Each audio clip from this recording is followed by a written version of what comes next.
طائف شریف میں ہماری حاضری ہے، مسجد عداس تو انجیر ہمارے اس ٹائم پہ لے کر آئے.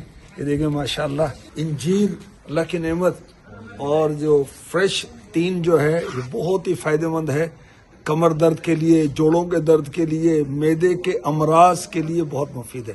یہ زیادہ دیر تک جو نا فریش رہتی نہیں، پھٹ جاتی ہے، اس لیے اس کو نا وہ خشک کر کے وہ کیا جاتا ہے.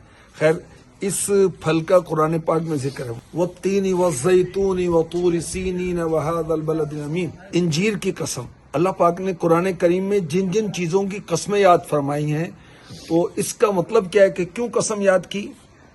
کہ اس چیز کی اہمیت اجاگر کی گئی ہے. یہ بہت اہم چیز ہے. حضرت عداس رضی اللہ عنہ ان کا لنگر ابھی ہم کھائیں گے. کلو کوئس